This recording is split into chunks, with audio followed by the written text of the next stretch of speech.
ficar perto só da câmera de transmissão. Aqui aí, Boa noite. Eu sou Raquel Black, mais conhecida como Nega. Eu sou da Creative Commons, mas eu estou mais especialmente como Freeganismo São Paulo, que é, sei lá, não é um coletivo, não é uma rede, é, sei lá, um sentimento que trabalha com compartilhamento, especialmente de alimentos. Mas o grande pensamento é sobre dádivas da cidade. E sobre esse contexto todo, eu não vou falar o que é Cracolândia, não vou falar que são políticas públicas. O sentimento que, sei lá, eu como freeganista tenho, está muito voltado para essas possibilidades desses sujeitos que se refazem a cada dia, tanto sobre seus pertences, sobre como a gente tem dificuldade de observar o que tem para se construir todo dia, sabe? Tem muita gente, artista que trabalha com construção de mobiliário urbano ou com distribuição de equipamento. Existem muitas formas e fórmulas de compartilhamento que a gente vive, e existem umas tecnologias sociais que esses sujeitos reinventam o tempo inteiro, assim. Então, dentro dessa possibilidade de construção, que eles têm uma potência fabulosa, assim, tanto de reconstruir os afetos, quanto de reconstruir pertences, e como se alimentam, como vivem, como se cobrem, como dormem, como não dormem, como, sei lá, existem, como correm para lá, como correm para cá, como são perseguidos. Existe uma dificuldade muito grande de todo mundo de construir casa, ter onde morar, ou conseguir conversar com alguém um dia, sabe? Dentro dessas questões de psicologia, do afeto, assim, eu vejo que essa resistência, ela, tipo, é até cretino a gente tratar como sei lá, como chamam de coitadismo, assim. Os sujeitos, eles são muito mais resistentes além da gente, assim. E eu acho mais nas questões de cuidado mútuo, dão um puto exemplo, assim, dia a dia, assim.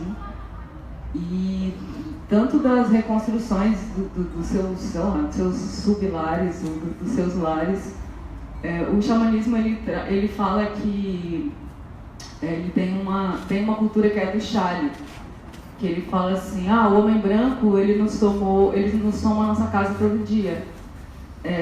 O meu coração é minha casa. Então, a gente aprende a trabalhar que o afeto é o nosso teto. Então, esse jeito, ele está transitando e ele não está sozinho. E quanto mais quando a gente ouve esses chamados, eu acho que tem uns grupos fabulosos que estão trabalhando bastante lá. Eu não consegui. Mas, enfim, eu acho que tem muito dentro dessas tecnologias de afeto, tem um termo muito difícil de ser tratado, que é o que chama de responsabilidade. Quando você quer dar amor, você se torna responsável. E a gente, quando fala em parque, em resistência ou em ruas, a gente se torna responsável por esse fator permanecimento nas ruas, porque as políticas públicas, elas trabalham. Lá no Rio de Janeiro aconteceu uma reforma no Centrão, sei lá, eu vivo lá dos anos 90, e aconteceu gentrificação, era um termo muito desconhecido ainda, mas existia um nome do plano da prefeitura que a gente chamava, que rimava com limpeza étnica. Então, é muito aceito que a Vila Madalena tenha um fluxo lá de pessoas ricas se vestindo igual, se comportando de forma igual, e o quanto a gente não olha para esse sujeito que é igual, o quanto esse sujeito ele é igual, ou o quanto ele, ao meu ver, ele é evoluído, porque ele se transforma todo dia para gerar essa permanência, e o quanto eu me vejo mais como é mais fácil falar pessoalmente, assim, também, não enquanto militância, também no Chile. Fui algumas vezes por ocasiões, não nos dias dos convites, mas eu me sinto mais segura com esses sujeitos do que com as observações que são colocadas em espaço onde você precisa de uma postura, de um status ou de um comportamento. E, enfim, esqueci onde eu queria chegar aqui. Mas lá no Rio a gente chamava de limpeza étnica porque é uma política que ela não está... ela está aqui, ou ela está na Cracow, mas ela está num sentido de esvaziamento de intenções. Existe uma intenção muito forte de, obviamente, sei lá, é muito mais voltado, o buraco é muito mais embaixo, além da questão da migração humana para lá, para cá. É muito difícil se ver acuado tendo que correr. Você não pode ir na Rússia, você não pode ir no centro, você não pode estar em parte alguma, porque é uma questão estética, você polui a cidade. É uma questão... e essa poluição que chamam, ela sempre existiu. Era muito prazeroso, ou possível, ou tranquilo, ou favorável que existisse esse fluxo num lugar localizado onde todo mundo sabe, então ninguém vai lá, e essa interação não acontecia, e em algum momento ela começa a acontecer com os movimentos ou com... queremos esse terreno, então aquilo lá é danoso para a sociedade. Então, enquanto estava todo mundo se deteriorando sozinho, né, porque eles chamam de deterioração, assim, ok, mas agora nós queremos esse terreno, então aquilo lá é negativo para a cidade. E isso acontece o tempo inteiro em muitas partes, a partir do momento que alguém tem intenção sobre os terrenos. O parque ele existia, inclusive antes, muitos séculos, um amigo que conhecia o dono, que existia, sugeriu de fazer um festival lá, sabe? Que o cara estava oferecendo um terreno para se fazer um festival. Então, quando existe um olhar sobre aquele terreno, um olhar comercial, nada mais pode acontecer. Então, aqui existe um olhar agora, então nada mais pode acontecer. Então, vocês que voltem para as suas periferias, vocês que sucumbam aos seus delírios, porque os nossos delírios são mais interessantes que os seus e você nos oferece insegurança. Tipo, para mim, o que oferece insegurança é um trator, é uma polícia, todas essas armas. Então, eu não sei o que fazer.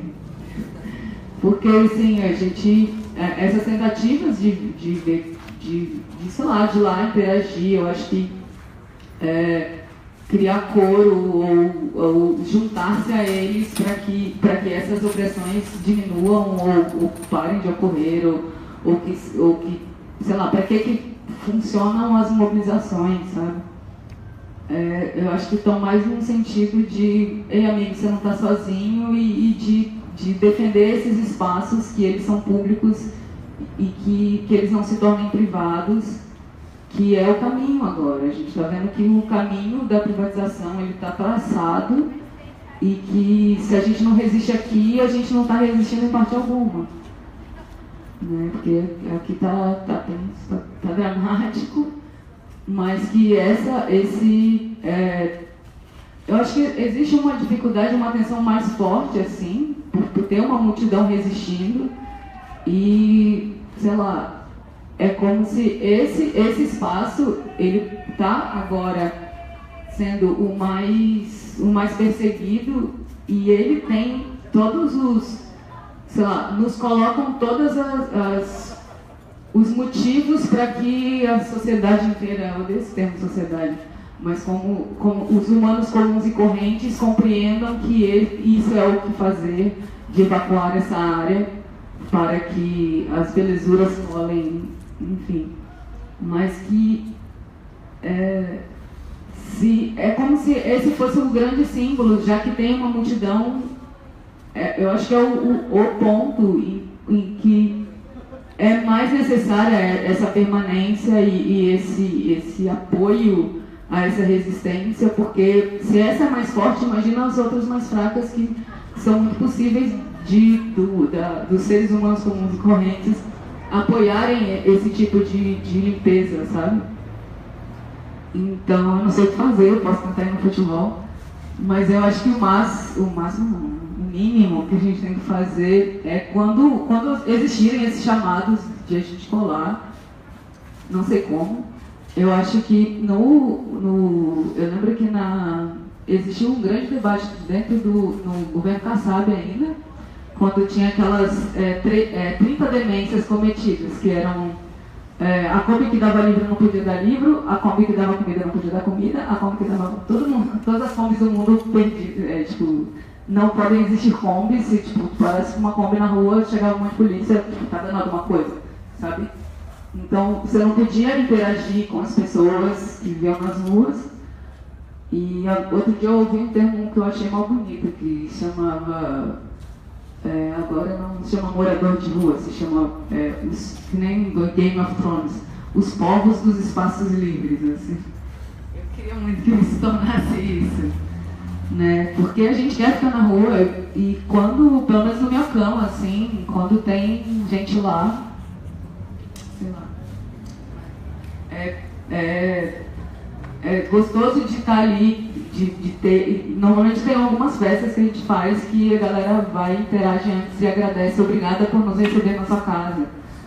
Então, essas dificuldades de ir para o abrigo, não ir, viver ali, o direito a construir a barraca, o direito a fazer uma fogueira e fazer uma comida, o direito a não voltar para casa porque tem violência em casa, o direito, sabe, são milhões de necessidades básicas que não estão existindo, assim. Não sei, todo mundo falou tanto. Eu até esqueci.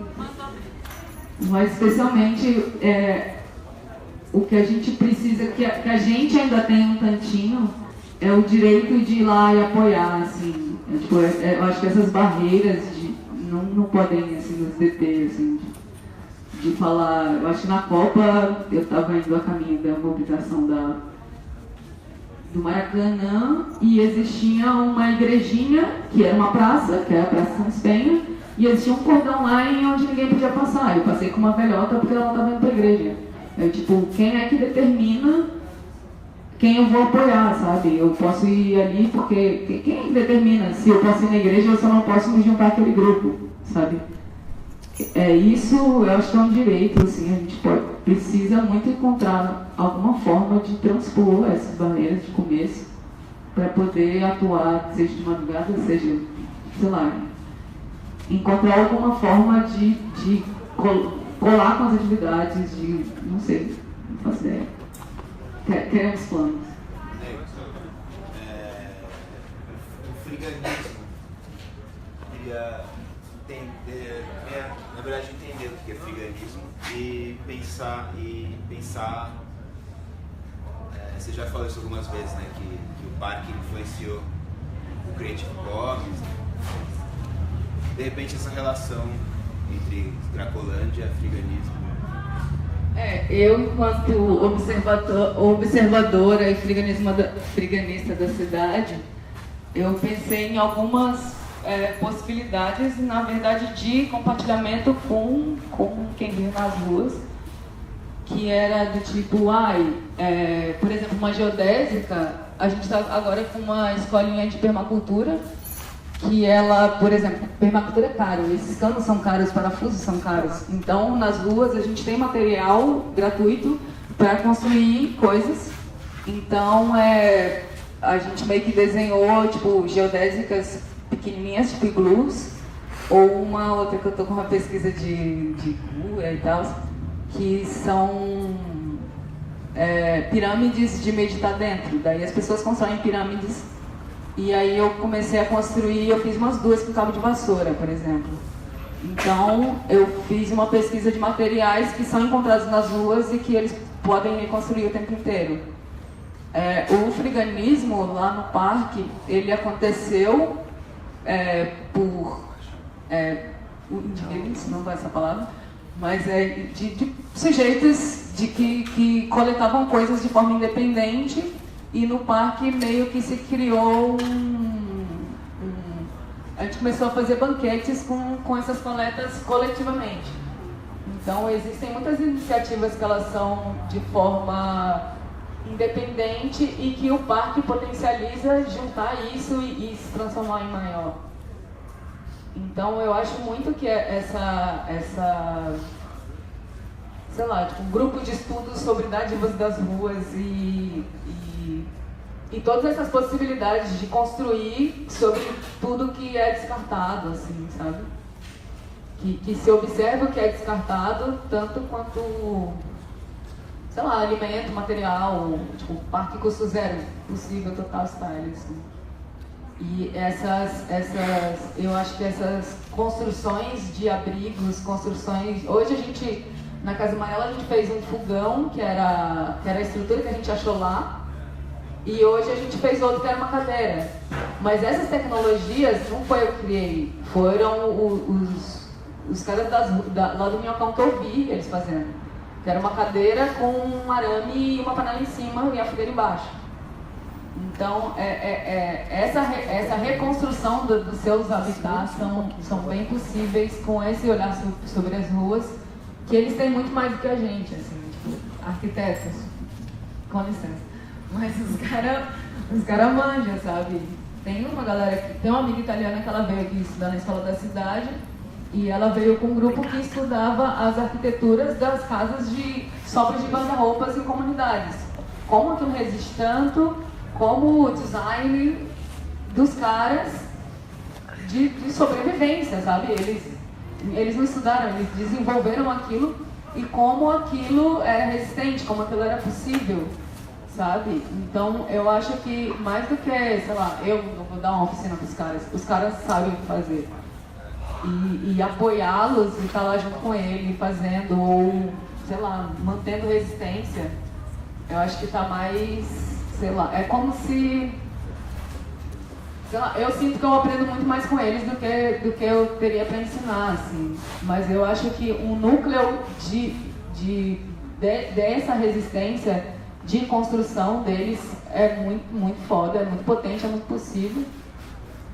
Inclusive, a ligação com os carroceiros também é muito forte, assim, quando você encontra, tem a gente pensou num aplicativo que chama Frigo, que é tipo, vamos free, que os manos catam tudo, velho. Eu já comprei, sei lá, semana passada eu comprei um carrinho gigantesco por 30 conto pra carregar coisa na rua, sabe? Os caras brotam com fogão, brotam com geladeira, brotam com equipamento Eu tava sonhando com um fogão industrial que custa 1.500 conto e o maluco chegou e me vendeu por 100. Então é possível construir com essa conexão, sabe? O catador, o cara que mora na rua, o cara que constrói, o cara que coleta. Eles têm uma visão muito, muito além do nosso alcance para observar essas coisas, para encontrar tela, para encontrar lona, para encontrar sofá, cobertor. Sabe, eles manjam de design. Eu acho que super cabe tanto no parque quanto em pequenos polos disso, numas áreas onde tem esses encontros deles, que é na área deles, sabe? Não vou, maluco, sai da Isota Resistência, vem aqui no parque, mas existe essa possibilidade de tipo, rodízios e fundaçõezinhas de pequenas oficinas em espaços. Lá no Glicério tem uma mó incrível, tem a propósito da cozinha também, que tá na rua, tu come onde você quiser, sabe? Antes de chegar aqui eu estava muito pesquisando a questão do direito à nutrição por causa da proibição de levar comida lá. Aí eu estava caçando quais argumentos eu vou usar para convencer os sujeitos de abrir aquela barreira pra gente comer junto, sabe? E aí, porque é muito disso, assim, não, você não pode, se você sair, você não entra, se alguém quiser te visitar, tipo, a rua é minha casa, eu recebo as visitas, o sujeito recebe a visita que ele quiser, sabe? A gente estava chamando isso de encarceramento urbano. Porque o sujeito, ele tá lá e, sai daqui que eu vou limpar sua casa, sabe? Como assim, sabe? Enfim, eu acho que no parque tem todas essas possibilidades. Eu acho que a galera que tá lá já constrói um monte e esses caras, essas minas também, tá? Tem muita mina na rua construindo muita coisa massa, que eles mesmos podem ser os orientadores dessas oficinas, sabe?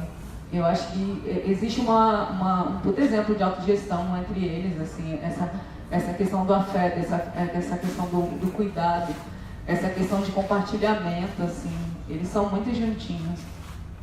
Eu acho que sei lá, pra mim é mais escola ir lá e ouvir um monte e trocar muita ideia e falar, nossa, como é que você construiu isso, sabe?